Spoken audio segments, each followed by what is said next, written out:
This week, it is all about the unscripted. We've got a whole slew of them that came at the end of 2022. So we've got some game shows. We've got a cooking competition. We've got a docuseries starring one of the most famous actors in the world. Let's talk TV.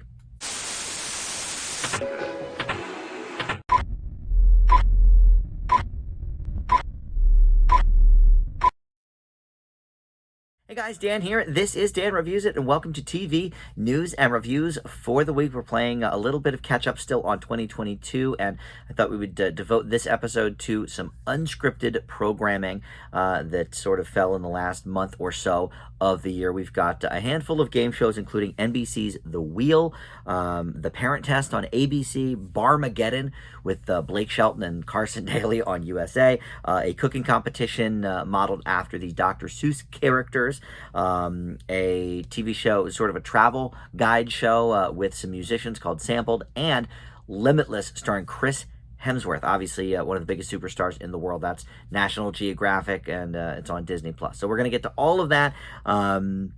But before we do that, let's do a little bit of news. There isn't really a ton still. We didn't really do news last week either. There's, between Christmas and New Year's, that the business was not really happening, so not a lot to say. But I have a little bit more now, not a ton. But let's get into the renewals and cancellations. So renewed. A few shows. Fire Country on CBS for season number 2. This has been the most watched new broadcast series of the season. 8 million viewers on average, and that gets bumped up to about 10 million when you factor in Paramount Plus viewings. Sort of renewed for HBO and the CBC for season 3. Now, I haven't seen season 2. It's currently airing right now, at least on CBC. I don't know if HBO Max has it yet, but I loved the first season of this. I talked about it for months and months. It was in my top 10 of last year, so I'm very excited to get a third season of that. And then, no surprise to anybody here, but Wednesday has been officially renewed for season 2 on Netflix. I mean, it's been their biggest English language show of all time, breaking even some of the Stranger Things season 4 records. So this was just a no-brainer. So obviously everybody's excited about that coming back. In series ending, speaking of Netflix, 1899 is done already. I just reviewed this, I think 2 weeks ago, or maybe just last week. I think it was 2 weeks ago, but they have decided not to move forward with a season 2, which is interesting because I think from what I read, the week 2 ratings were actually bigger than the week 1 ratings, which means it's a strong word of mouth show. People are finding it, but I guess it just wasn't enough for Netflix. I imagine it is probably a more expensive show to produce, but I thought it had potential. I thought it started out a little slow, but I could see some potential there. I probably won't finish the season now because my guess is it probably ends on a cliffhanger. They were expecting, the producers were a 3 season arc. So obviously that's not going to happen now. So it probably does end on a cliffhanger, unfortunately.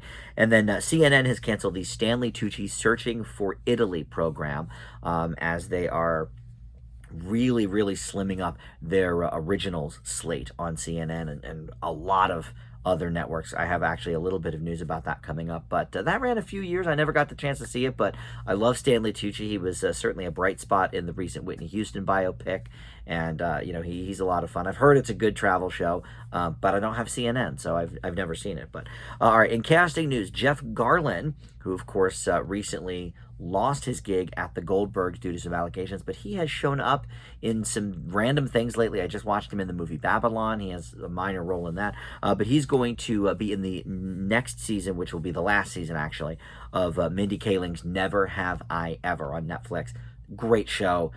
This hit my top 10 for the year in 2020, I think is when it came out. I forget.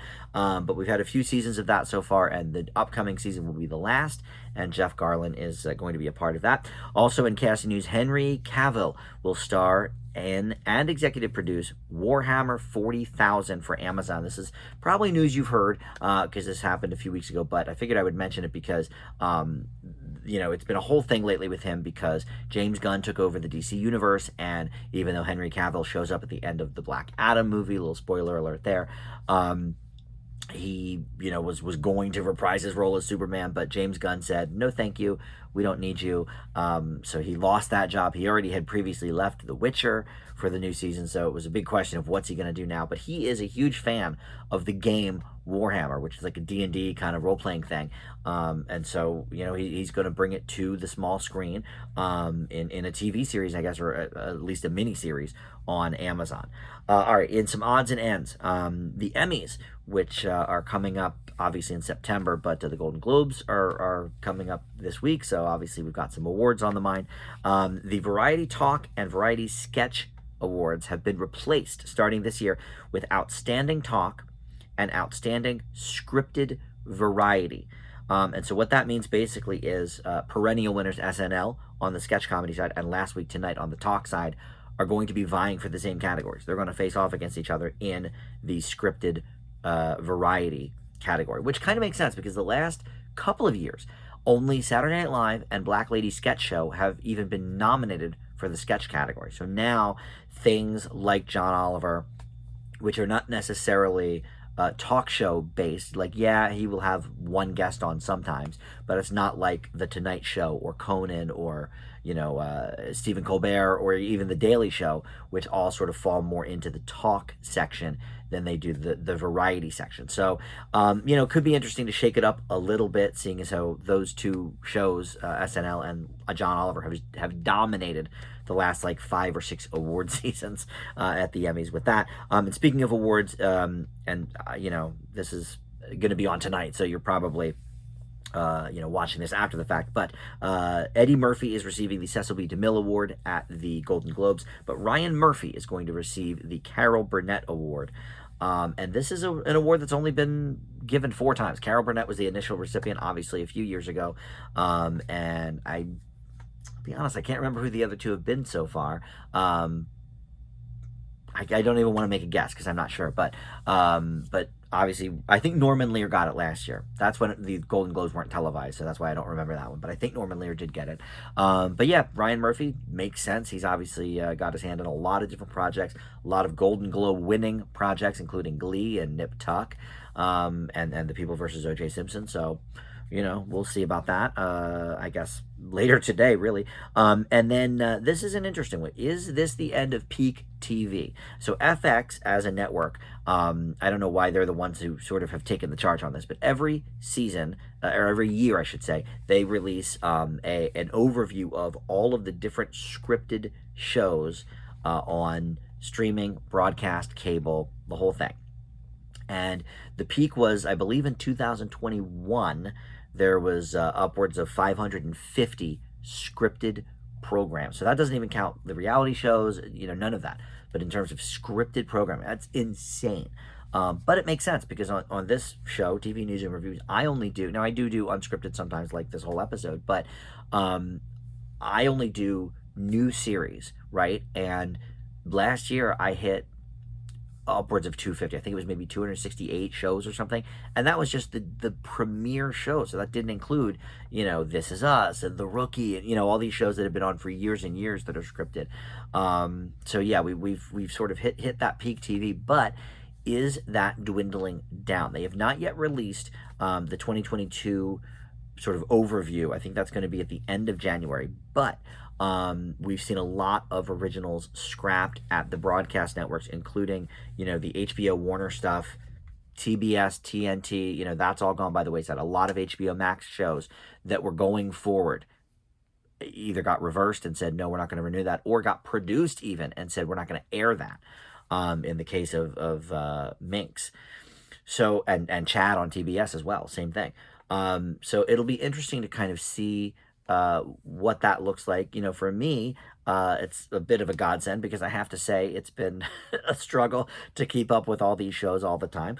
But even George R.R. Martin has sort of hinted that some of the planned Game of Thrones spinoffs are now not moving forward, which makes sense because that is under the HBO Warner Brothers umbrella. So there's another example of shows that were announced and now kaput. They're not going to be moving forward. So, I think networks and specifically streamers are realizing they can't just spend, millions and tens of millions and hundreds of millions of dollars on all this original programming when so little of it actually cuts through. So it'll be interesting to see, moving forward what that looks like. All right, my final bit of news is in reboots and spin-offs, and this is a sort of reboot or retelling of a movie, but it's going to be a TV show. Eminem and 50 Cent are prepping a TV series version of 8 Mile. It's a great movie. I don't know that we need more of that world, but okay. It does not have a home yet, but stars seems like the obvious choice because they've got such a good brand with 50 Cent, with the all the different power shows they have there, Power Book 2 and Book 3.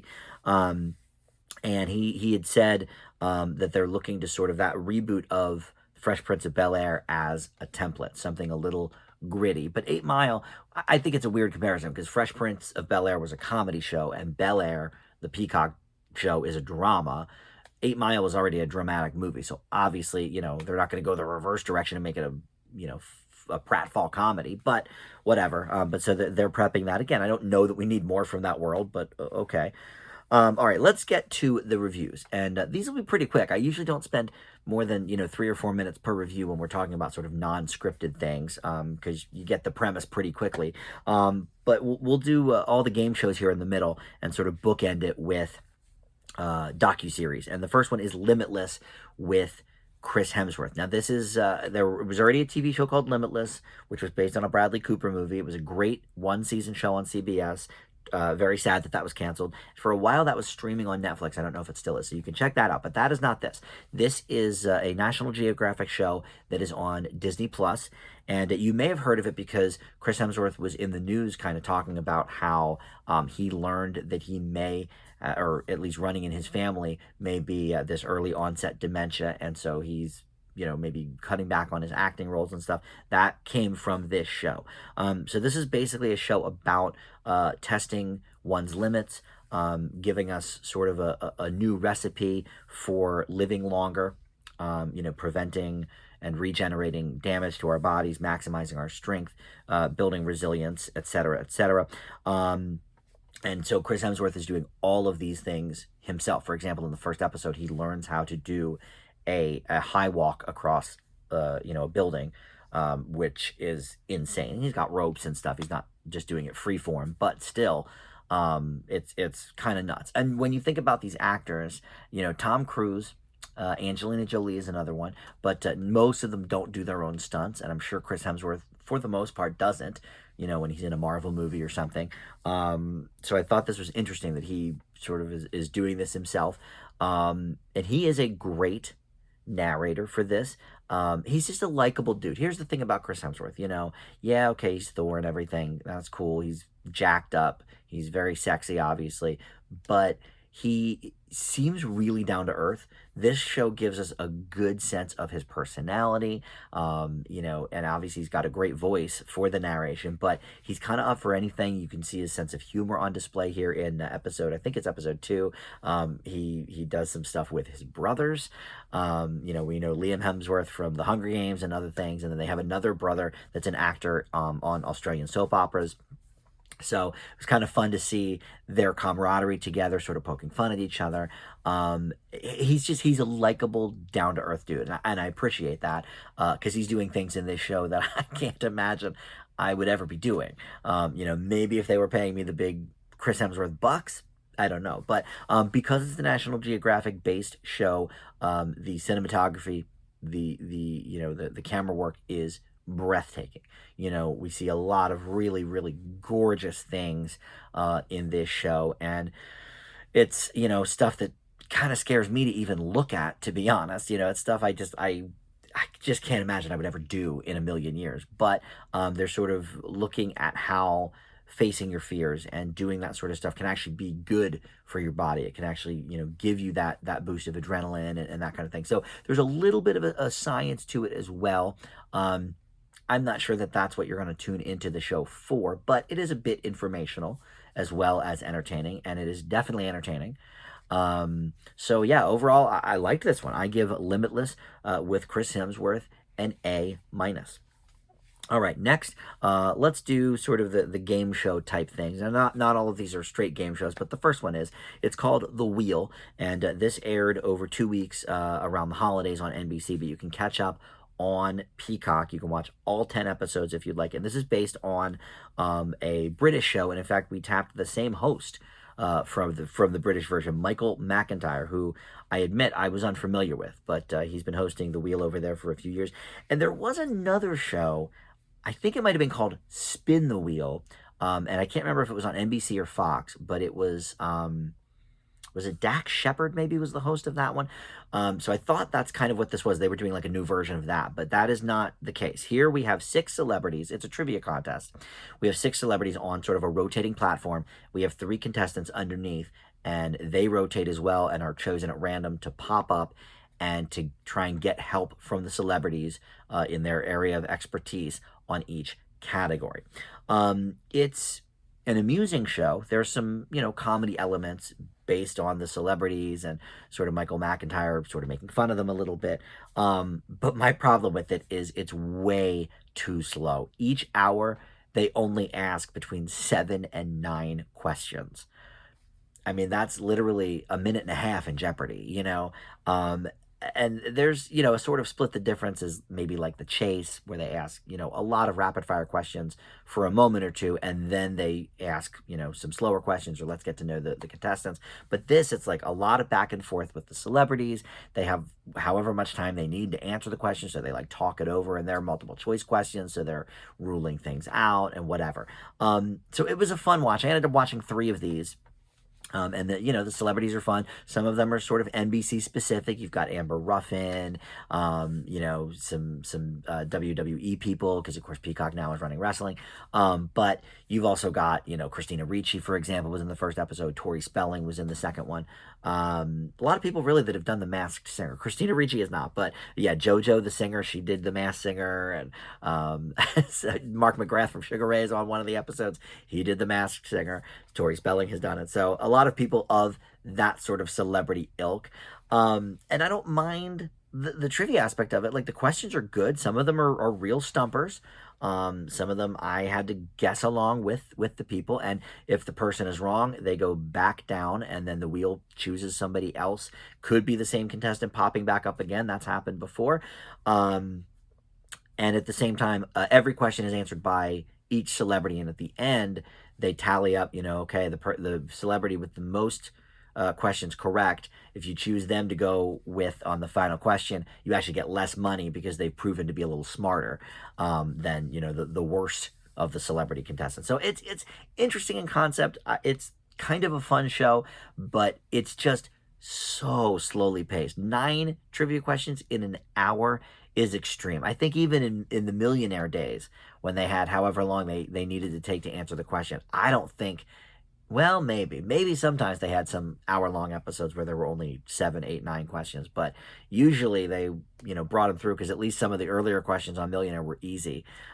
There's like no real, these are harder, these are easier, whatever. So, I don't know. I just wish it were a faster-paced show, so I'm going to leave The Wheel with the C+. All right, up next is The Parent Test.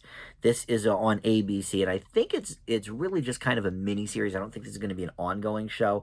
But comedian Ali Wentworth, who I guess is sort of a commentator for different shows, but I know her from In Living Color. She was on that show 30 years ago, along with parenting expert Dr. Adolph Brown, have conversations with different parents with different styles about how we are raising our kids. And 12 families are going to run through various tasks and stuff with their kids, stuff like having a yes day, trying to get your kid to jump off the high dive when they're scared to.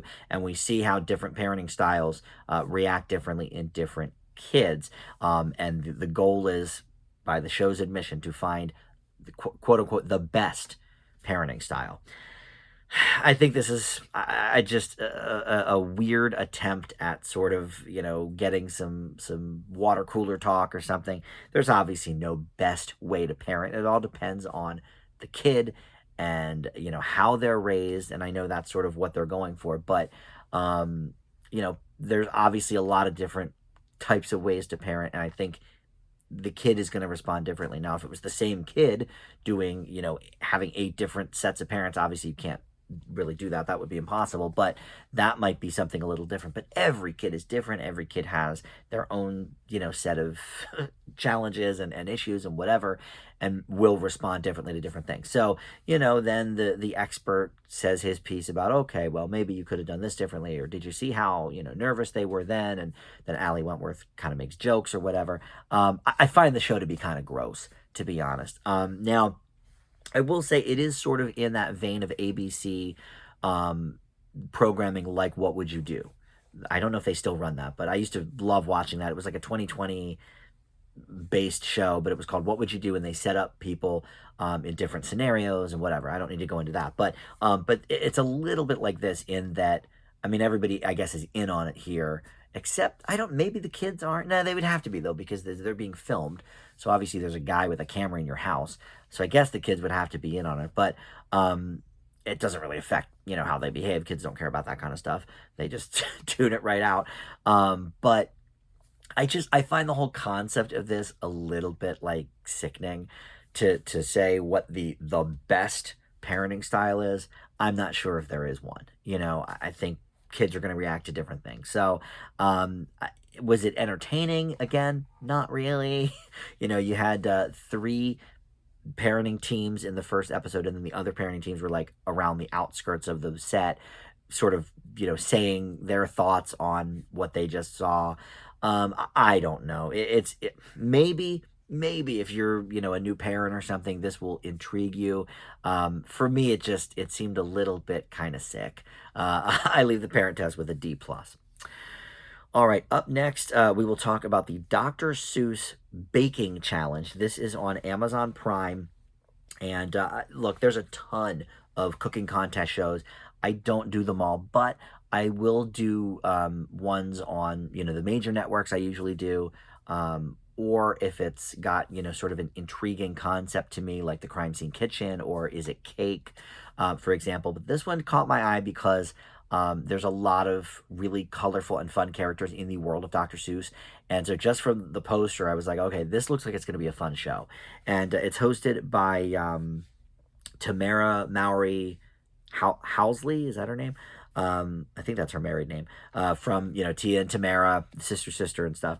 And she, along with some of the celebrity, well, I say celebrity judges. I don't know who cooking celebrities really are, but the people on the show seem to know who these people are. But each episode takes a different set of teams and takes a different book and has that theme. So the first episode was Cat in the Hat, and in future installments they have, all the famous ones, the Lorax and the Horton Hears a Who and the Grinch and stuff. So it's a lot of fun. One of the things I was surprised at with this is how quickly they have to make everything, to come up with the concept and then, make it and then bake it in the oven. The first one, I think, was 75 minutes to do all of that. And the creations they come up with in that amount of time is insane to me. Maybe that doesn't include baking time. I don't know, but it was pretty cool. And so this is going to be an ongoing show. The teams that are, in this first episode are going to, keep coming back and stuff. And this was a lot of fun. It is very family friendly, like I think a lot of cooking shows are. But I don't know. There's so many cooking shows these days with the contests and everything, especially like baking and making cakes and stuff like that. I don't know how do you compare this maybe to some of the other ones? All I can say is it's really fun because of the Dr. Seuss concept, because Dr. Seuss is somebody whose art and whose design style everyone is familiar with, and that makes it really, really fun. And it's interesting to see kind of how close the bakers get to the originals, and of course to start with the Cat in the Hat, that's one of the most popular ones. So it was a lot of fun. And I think Tamara Mowry, I don't really know her very well, although she was also on The Masked Singer, I believe, or her sister was. One of them was. I think it was her though. She is a very competent host. She's, really into it. She's a lot of fun. So yeah, I actually kind of liked this one. I most of the cooking contest shows I've seen that I've reviewed, I feel like I do like for the most part. There's been a few kind of off-kilter ones, but I like this concept a lot. It's fun for the whole family for sure. So I will leave Dr. Seuss Baking Challenge with a B+. All right, next we go to USA for Barmageddon. This is a game show, but not with real people. It's celebrity versus celebrity in a bunch of different bar games. It was created and produced by Blake Shelton, Carson Daly, and this other person I'm not familiar with, Lee Menzger, and Nikki Bella from the WWE is sort of the host over the whole event. And so each episode, which is an hour long, I can't even believe it, is, famous person versus famous person. Some of them I don't know. I think episode 3 might be racing people. Jimmy Johnson, he sounds like a NASCAR racer. But, Gwen Stefani versus Sheryl Crow. The first episode is Blake Shelton himself versus Kane Brown. And it's all just about different bar games, darts, beer pong, some off the wall stuff too. And then there's like a big wheel that you can spin for different like challenges and stuff. Concept wise, I suppose it's okay. But my problem is I'm not really a bar person. I find the people that, and if this is you, I apologize, but I find, people that just frequent bars all day and, have basically, pissing contests with different guys. Oh, I can outshoot you in pool, or I can, let's bet $100 on darts or whatever. These, kind of meathead type guys. It's just not my scene at all. And so spending an hour with these dum-dums was like so mind-numbing and horrible. I don't want to spend time with these kind of people in my everyday life. And look, Blake Shelton's whatever, I could take him or leave him. I know he's sort of said some homophobic things in the past that I don't love, but whatever. It's country music, and that's almost, the norm, I guess. And he's married to Gwen Stefani, who I love, so I'll give him, I guess, a little bit of a pass for that. But he just is the exact kind of person that I would avoid in a bar. So the fact that he, is created this show, he's in the first episode doing his bits, and it's like, oh, every 30 seconds there's like a bad pun about sex or, penis size or whatever. And it's just like, I would just do anything to not hang out in a bar with these people on my free time. So why would I watch a show about it? If you're a barfly, if you like this kind of stuff, if you were, let's say in a frat or something, party house, when you were in college, hey, this might be a great show for you. I'm kind of a square, I'm not like a party dude. So for me, this just doesn't hold any interest. I will admit the concept is okay, and so for that I'm not going to fail it, but this is one of the worst things I had to endure all year. I think I leave Barmageddon with a D. Just awful. Maybe if Blake Shelton wasn't part of the contest, I didn't end up watching the Sheryl Crow Gwen Stefani episode. Maybe that was better. But again, Nikki Bella, just doing the double entendres and the puns. It's like, oh God. All right, so let's move on to our final show. I told you these would be fairly quick. This is called Sampled. It is on Paramount Plus because it is an MTV produced program, and Paramount owns MTV. And this is a sort of a travel show, sort of a food eating show, with different cultures. But it's also kind of a behind the scenes with the musician kind of a show.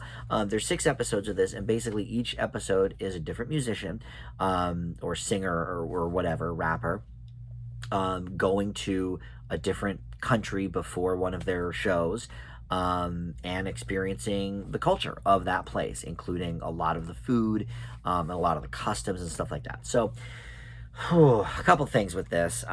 First of all, if I knew it was like an MTV produced show, maybe I wouldn't have even reviewed it. Because I will say I had some other options that I decided to not go with. There's like a Richard Branson docuseries that I was like, He produced it though, so how insightful is it really going to be, other than saying Richard Branson's great? So I gave up on that. There were a couple other ones that were in the mix, but this sounded interesting to me from the concept. But it is very, very MTV-ified. And look, I'm an MTV first generation person, back in the 80s and 90s, loved MTV all the time. But watching these shows, Like they just couldn't have picked worse people for some of these episodes. Now the second episode is this R&B singer Tanashi, and she actually was a really good host. If they gave her her own travel show, I'd be okay with it. She was fun, she was funny, she was respectful of the culture. And I didn't really know her. I'd heard the name. I think I know one of her songs from like 5 years ago. And she's, you know, like an up and coming R&B singer. Her episode was a lot of fun. Unfortunately, the first episode, I forget the guy's name, Andy Billette or something. It was somebody I'd never heard of. Mark Rebele, that's what it is. Mark Rebelette or Rebele. He was so irritating. If I think Blake Shelton's irritating, this is like 4 Blake Sheltons in one person. Like, even they showed like some of his stuff on stage, and he didn't even appear to sing. It was like half his actors being naked on stage. It's like, okay. And so then he was not a good tour guide. He was very irritating, and he had these, you know, really sort of stupid, like he didn't respond well to anything. Everything was like, oh F yeah, oh F yeah, man. Like he was like, he's a surfer dude kind of thing. It was just horrible. That was the first episode, so I was like, I'm really in for it now. Then the second episode with Tanashi, I actually really liked. I thought she was a great tour guide, like I said. You know, so I enjoyed that one. But if you're going to have different hosts for each episode, or different people that we follow in each episode, they have to be at least a little more consistent than like really pretty good and god awful. You know, you have to meet us in the middle at least, or above that. So, you know, and it's all very slick MTV kind of produced. I was trying to think of like, okay, when I was young, you know, if MTV did a show like this, who are some of the like no hit or one hit wonders that they could have had doing this show? And I was thinking like, you know, Snow, the one who sang Informer, or like Right Said Fred from I'm Too Sexy, or Sir Mix-a-Lot. Like, you know, I feel like probably if I asked my 17-year-old nephew, he would know who these people are. But I'm 45, and I didn't, you know, care about any of it. You know, there were just so many better uses, I feel like, of these singers, you know, time and talents. Although I guess that first guy didn't really have much talent, in my opinion. But I thought it was going to be about their prepping for their show and all that. And that was like a little part of it, which is kind of odd because it didn't match with like the travel part of it. But again, that second episode I actually kind of liked. So I can't be too harsh on it, but that first episode's probably like an F. It was so awful. So overall, I guess I can't give this too positive of a grade. I will leave Sampled with a C-. So we've really run the gamut this week. We've got a couple of really strong ones, the Dr. Seuss cooking show and the Chris Hemsworth docuseries, but most of the other ones are, I would say, average to much worse. And I would avoid Barmageddon at all costs, unless, you know, that sounds up your alley. It's not up mine for sure. So, all right, we've got one more week of new 2022 programming that premiered like the last week. I think the Harrison Ford Yellowstone spinoff, I'm going to do that, and a few others. And then we will get to the best and worst of 2022. So that is all coming up in the next, you know, like week and a half or so on the channel here. So thank you for watching. We'll see everybody next time on Dan Reviews It. Bye.